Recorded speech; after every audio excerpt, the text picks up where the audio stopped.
Manhattan शहर, जहां एक अपार्टमेंट में एक आदमी अपने टीवी पर न्यूज़ देख रहा होता है। अमेरिका के प्रेसिडेंट रशिया और अमेरिका के बीच में जो कोल्ड वॉर का टेंशन है उसके बारे में कुछ बता रहे होते हैं। तभी उसकी अपार्टमेंट में एक आदमी उस पर हमला करता है। अपनी जान बचाने के लिए वो भी उस आदमी का सामना करता है, पर वो बहुत ही फुर्तीला और ताकतवर होता है, इसीलिए वो उसे विंडो से नीचे फेंक देता है, जिससे उसकी मृत्यु हो जाती है। उसका स्माइली भी उसके पास आकर गिरता है। दरअसल जिस आदमी को अभी मारा गया है वो खुद सुपर हीरो था, जिसे लोग द कॉमेडियन के नाम से जानते थे। उसने गवर्नमेंट के लिए काम किया था। जिस ग्रुप का वो हिस्सा था उसमें सभी सुपर हीरोज थे, और इन्हीं सुपर हीरोज की मदद से अमेरिका ने वर्ल्ड वॉर 2 जीता था।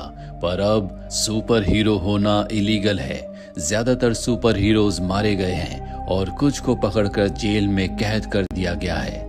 दरअसल पहले जितने भी सुपर हीरोज थे उनके ग्रुप का नाम था मिनटमैन, पर अब एक और ग्रुप है जिसका नाम है वॉचमैन, और वॉचमैन में जितने भी सुपर हीरोज हैं वो मिनटमैन के ही वंशज यानी कि उनके बच्चे हैं, पर ये छुप कर काम करते हैं। इस दुनिया में अब एक ही सुपर हीरो है जो गवर्नमेंट के लिए काम करता है, जिसके अंदर असीम शक्तियां हैं, और उसका नाम है डॉक्टर मैनहट्टन।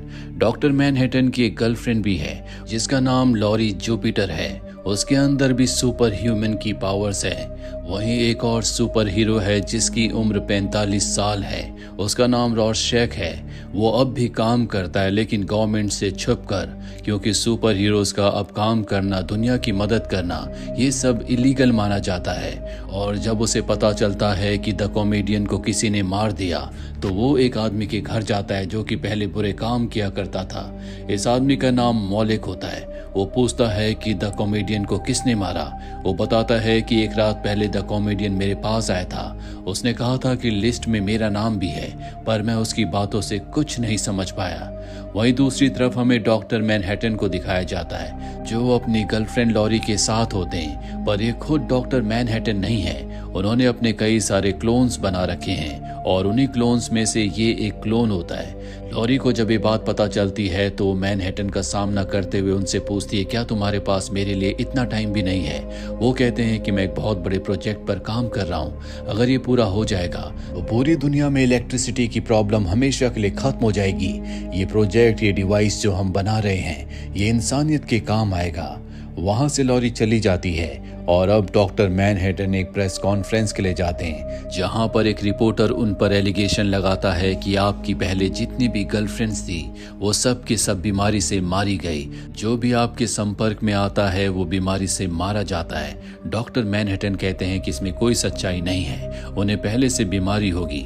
तभी यहाँ पर एक रिपोर्टर आती है जो पहले डॉक्टर मैनहट्टन की गर्लफ्रेंड थी, और वो बताती है कि मैं भी बीमार हूँ, जल्दी मेरी मृत्यु होने वाली है।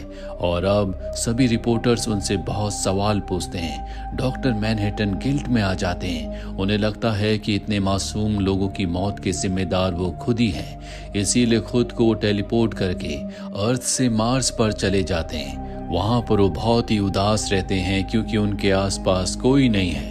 कहानी यहाँ से फ्लैशबैक में जाती है जब डॉक्टर मैनहट्टन एक आम इंसान थे।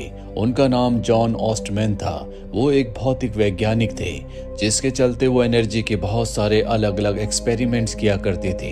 इसके लिए खास एक कमरा था। एक बार उस कमरे में वो अपनी वॉच भूल जाते हैं, और जब वो अपनी रिस्ट वॉच लेने के लिए जाते हैं तभी उनके साथ ही अनजाने में एनर्जी का टेस्ट शुरू कर देते हैं। उन्हें नहीं पता होता कि डॉक्टर यानी कि जॉन केबिन के अंदर है। हालांकि वो अपने साथियों से कहते हैं कि मुझे बाहर निकालो, पर अब मशीन को बंद नहीं किया जा सकता, ना ही दरवाजा खोला जा सकता है, क्योंकि अगर दरवाजा खुला तो सबकी मृत्यु हो सकती है। चारों तरफ रेडिएशन फैल सकता है, और उस कमरे में, जिस कमरे में वो खुद हैं, वहां पर उनके ऊपर बहुत सारी एनर्जी गिरती है। उनके हाथ में सिर्फ उनकी वॉच होती है, और देखते देखते उनका पूरा शरीर भस्म हो जाता है।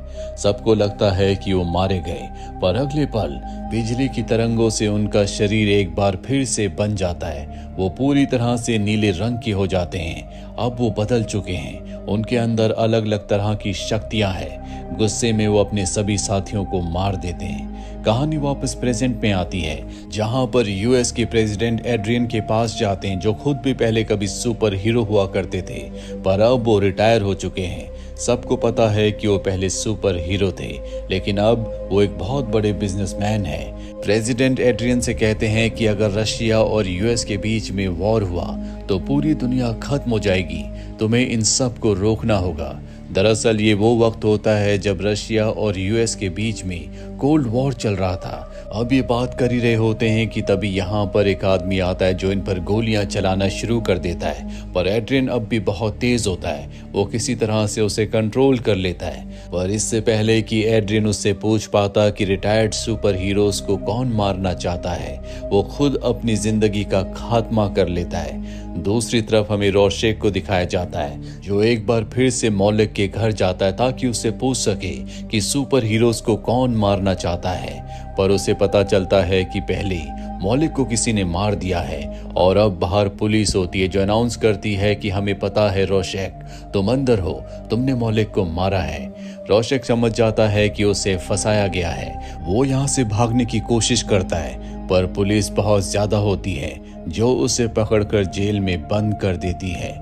रोशेक के जेल में बहुत सारे दुश्मन हैं, क्योंकि उसने अपनी पूरी जिंदगी में बहुत सारे लोगों को सलाखों के पीछे भेजा है, और अब जबकि वो जेल के अंदर है तो उसकी जान को खतरा है, क्योंकि हर कोई उससे बदला लेना चाहता है। ये सभी क्रिमिनल्स बहुत ज्यादा खतरनाक है, जो रोशेक के ऊपर हमला कर देते हैं, लेकिन रोशेक के अंदर फाइटिंग स्किल्स सबसे ज्यादा है, इसीलिए एक एक करके वो सबको बहुत बुरी तरह से मारता है। वहीं दूसरी तरफ लॉरी और उसके एक साथी जो उनकी टीम में पहले था, जिसका नाम नाइट आउल है, जब उन्हें पता चलता है कि रोशेक को जेल में भेज दिया गया है, तो वो अपनी पुरानी सुपर हीरोज की कॉस्ट्यूम पहनकर उसे बचाने के लिए जेल में आ जाते हैं, जहां पर वो सभी गार्ड्स का सामना करते हुए रोशेक तक पहुंचकर उसे यहां से निकाल कर ले जाते हैं, क्योंकि उन्हें पता है कि अगर रोशेक जेल में रहा तो उसे मार दिया जाएगा। पहले भी इन्होंने अपने कई साथियों को खोया है, अब ये औरों को नहीं खोना चाहते।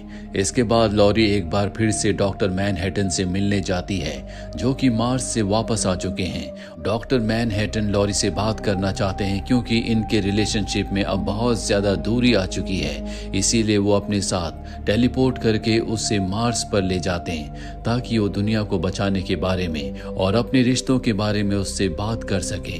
वहीं रोशेक और नाइट आउल को दिखाया जाता है, जो किसी भी तरह से उस आदमी तक पहुंचना चाहता है, जो कि पुराने सुपर हीरोज को जो रिटायर हो चुके हैं उन्हें मारना चाहता है। ये बाहर में एक आदमी से मिलते हैं और पूछते हैं कि हमें उस आदमी का पता बताओ जिसने द कॉमेडियन और एड्रियन को मारने की कोशिश की थी। वो कहता है कि मुझे भी मार दिया जाएगा, मुझे नहीं पता कि वो कौन है। उसकी बातों से इन्हें लगता है कि इन्हें और भी छानबीन करनी पड़ेगी। अब ये एड्रियन के ऑफिस में उससे बात करने के लिए जाते हैं, जिसके ऊपर उस कातिल ने हमला करवाया था। एड्रियन अपने ऑफिस में नहीं होता। इन्हें यहाँ पर बहुत सारे पुराने इजिप्शियन सिंबल्स दिखते हैं, जिससे इन्हें शक होना शुरू हो जाता है, और अब नाइट आउल एड्रियन के कंप्यूटर को हैक करके उसके अंदर से इंफॉर्मेशन निकालता है, जिससे इन्हें पता चलता है कि एड्रियन उस कंपनी का ओनर है जिस कंपनी के बहुत सारे लोगों को बीमारियां हुई थी, और उनका इल्जाम डॉक्टर मैनहट्टन के ऊपर लगाया गया। दरअसल डॉक्टर मैनहट्टन की वजह से उन्हें बीमारियां नहीं हुई थी, बल्कि उन्हें जानबूझकर बीमार किया गया था, ताकि डॉक्टर मैनहट्टन को बदनाम किया जा सके, उनके ऊपर इल्जाम लगाया जा सके। साथ ही इन्हें पता चलता है कि कॉमेडियन के ऊपर हमला करवाने वाला भी एड्रियन था। उसने दूसरी बार खुद अपने ऊपर हमला करवाया जब प्रेसिडेंट उससे मिलने के लिए आए थे, ताकि उस पर किसी को शक ना हो। ये अब एड्रियन से मिलना चाहते हैं, जिसने अंटार्कटिका में अपना बहुत बड़ा हाइड आउट, बहुत बड़ा बेस बनाया हुआ है। अपने फ्लाइंग ऑब्जेक्ट से वहां पहुंच जाते हैं, जहां इनका सामना एड्रियन से होता है। ये एड्रियन से कहते हैं कि तुमने ऐसा क्यों किया, जानते हो इससे कितना नुकसान हो सकता है। वो कहता है कि नुकसान हो चुका है, तुम्हारे यहाँ आने से पहले ही मैं अपना काम कर चुका हूँ। और तभी ये स्क्रीन पर देखते हैं जहाँ शहर में बड़े बड़े धमाके होते हैं, जिससे कई लोगों की जान चली जाती है।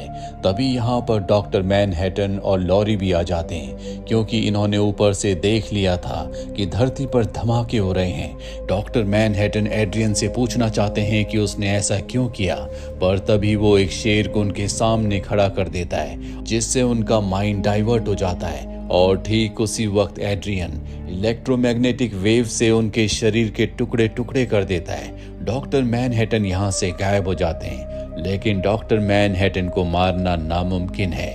अगले पर डॉक्टर मैनहट्टन एक बहुत बड़े रूप में आते हैं और अब एड्रियन की जिंदगी का खात्मा होने वाला है। वो एड्रियन के सामने आते हैं।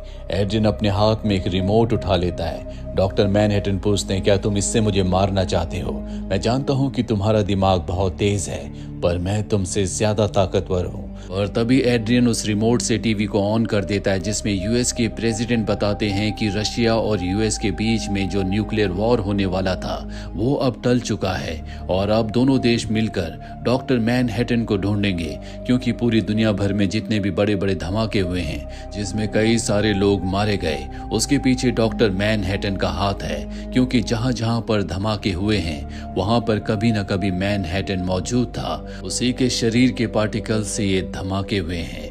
एड्रियन कहता है कि मैंने दुनिया को बचाने के लिए ऐसा किया। अगर मैं ऐसा ना करता तो यूएस और रशिया के बीच में न्यूक्लियर वॉर जरूर होता, जिससे पूरी की पूरी दुनिया खत्म हो जाती। मैंने पूरी दुनिया को बचाने के लिए ये किया। अगर तुम चाहो तो प्रेसिडेंट को सब कुछ सच बता सकते हो, वो मुझे पकड़ लेंगे, लेकिन एक बार फिर से रशिया और यूएस के बीच में टेंशन शुरू हो जाएगा और आज नहीं तो कल एक बार फिर से न्यूक्लियर वॉर का खतरा होगा। यहाँ पर सबके सब शॉक्ड हो जाते हैं। उन्हें समझ में आ जाता है कि एड्रियन ने ऐसा क्यों किया। हालांकि इन सभी धमाकों का इल्जाम डॉक्टर मैनहट्टन के ऊपर है, पर सब के सब तय करते हैं कि इस राज को हमेशा राज ही रहने दिया जाएगा। पर रोशक अब भी कन्विंस्ड नहीं होता। वो कहता है कि मैं यूएस के प्रेसिडेंट को सब कुछ सच बता दूंगा।